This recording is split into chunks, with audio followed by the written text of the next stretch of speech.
We're in the first week of a new lunar month, and what did that really do for us?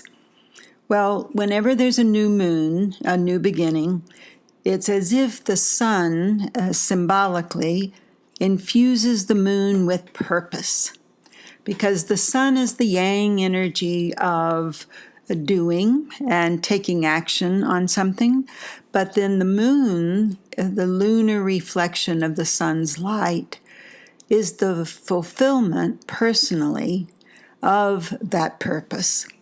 So in Taurus, we've set a new path for the next month on practicality and trying to reassure ourselves that the numbers all add up.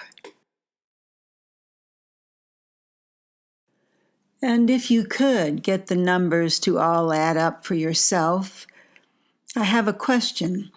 What would you be counting? If you could wave the Taurus magic wand for feeling secure and wealthy, what would you be piling up as the riches in your life? Hi, I'm Judith Royal. I'm an archetypal astrologer, and this is your astrology weather forecast for May 6th through 12th, 2019.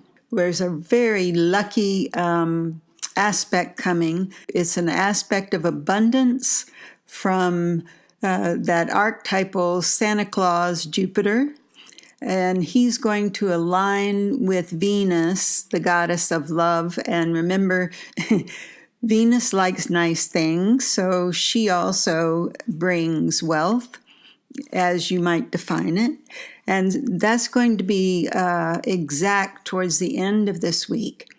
So I always watch the news headlines just to see what, from our collective consciousness, we are projecting onto the world stage, because that's where we see the overarching archetypes that read and tell us what's really going on.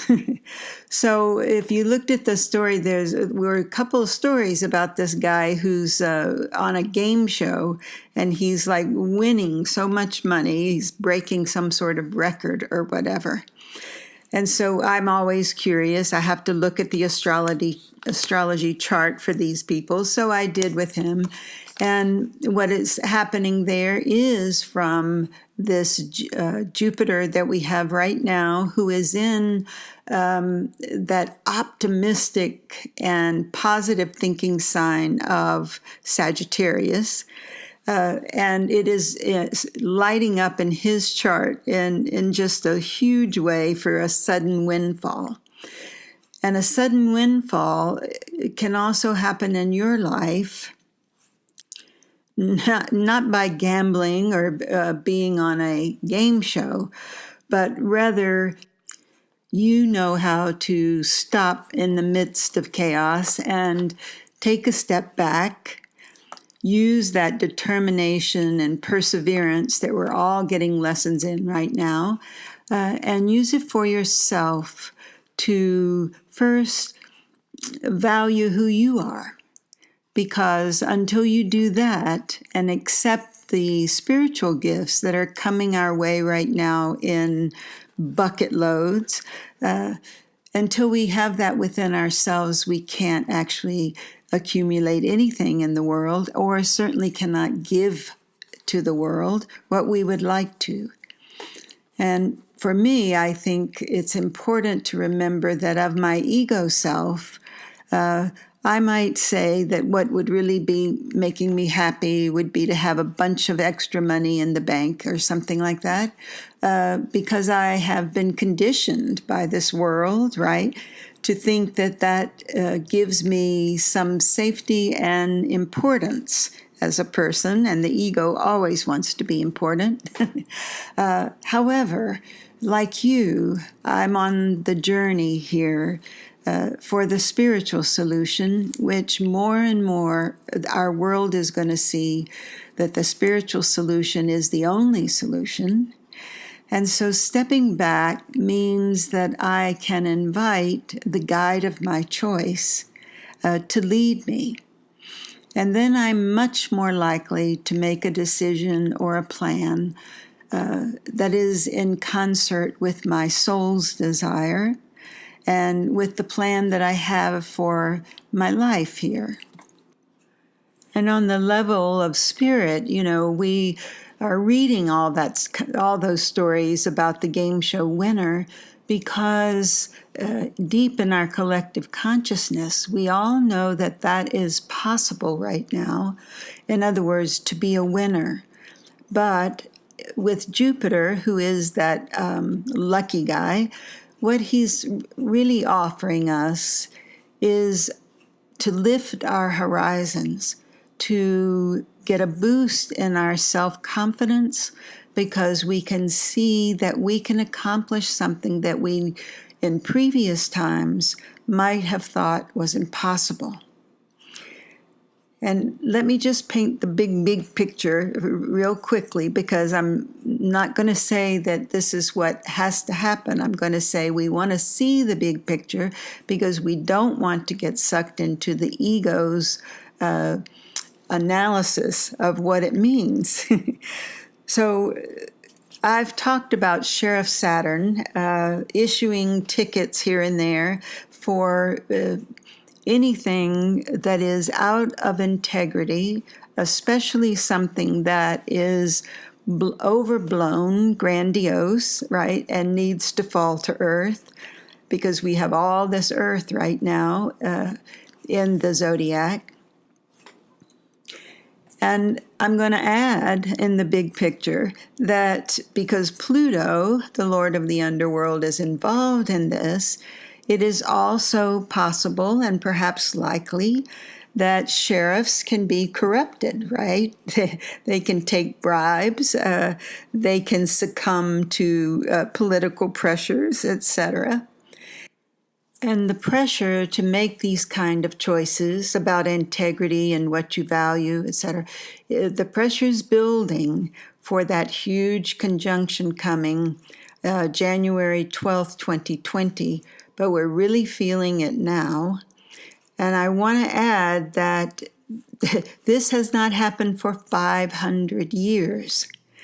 And when it happened before, let's see, the dates were like 1518 and 3 years after that. And at that time, there was a lot of controversy in the church, for example, asking for reforms. And one interesting way to remember that is there was a protest that the church was allowing certain wealthy people to sort of buy their way into heaven.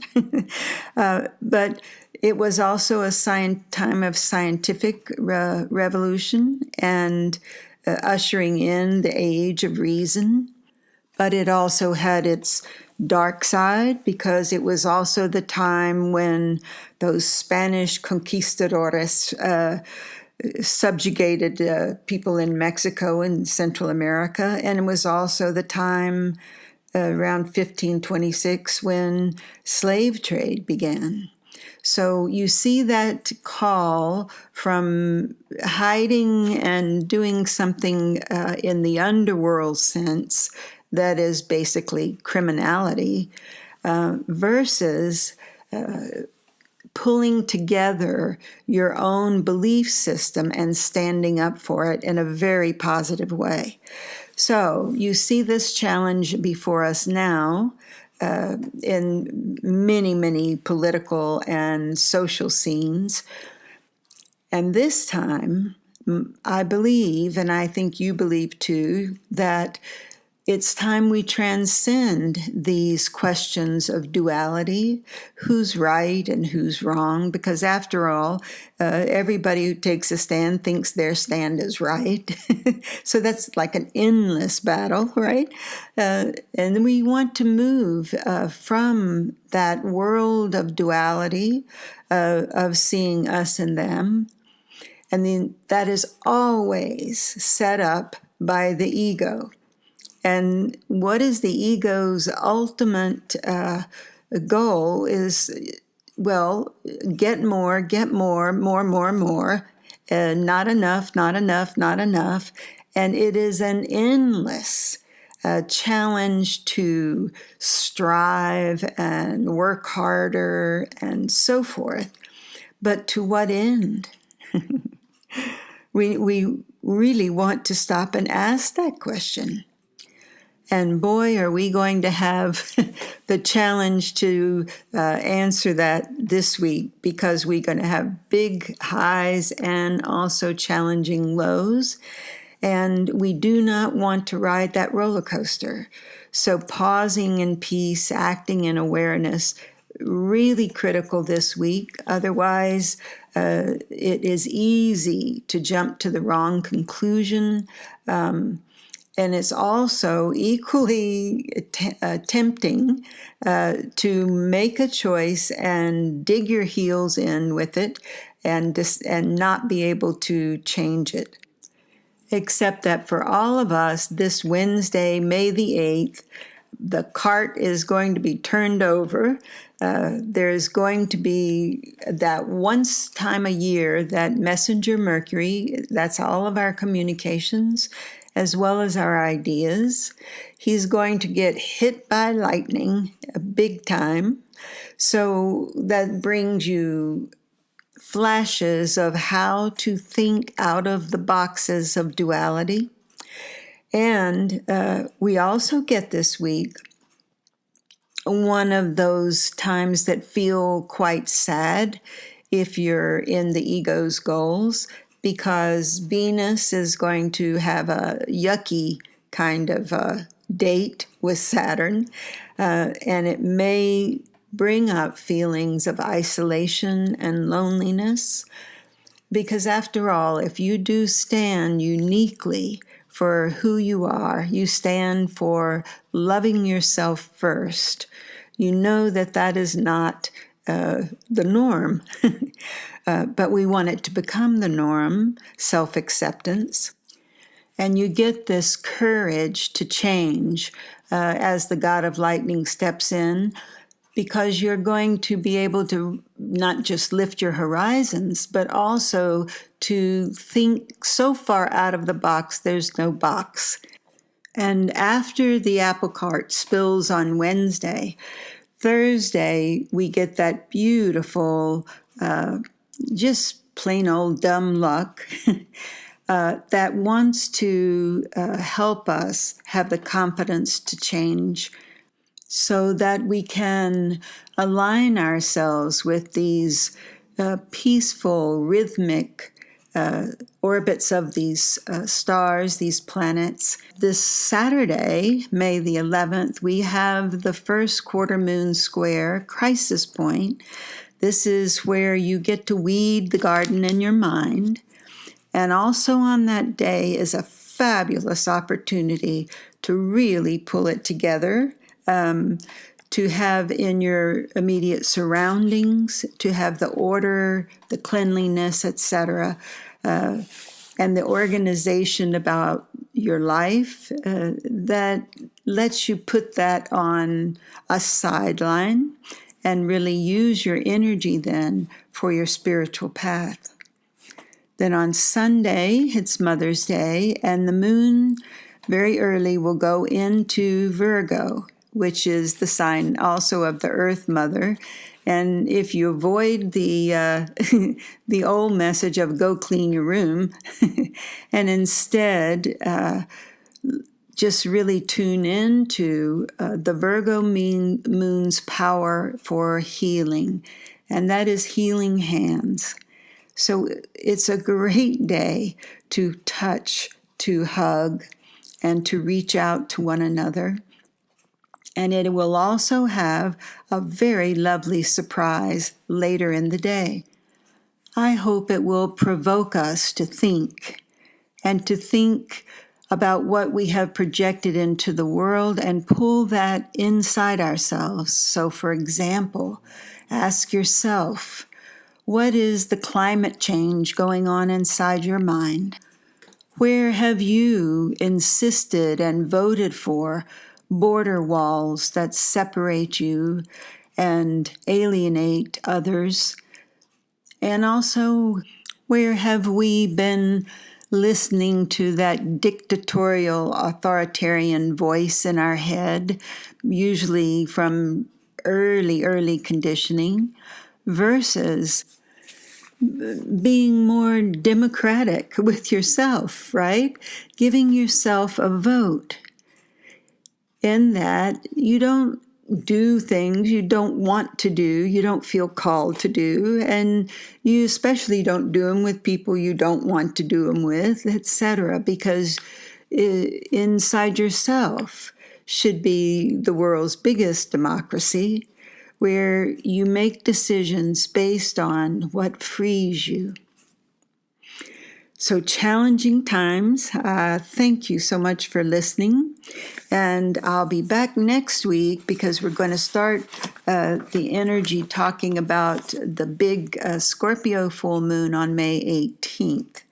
And that is going to be quite the awkward spilling out of secrets, which goes against, our Jupiter, our wonderful Jupiter in Sagittarius, the truth teller and the whistleblower, who is only halfway through his journey in doing that. So I'll say bye for now. And if you would like to get in touch with me for your individual reading, just email me, Judith@judithroyal.com. Bye for now.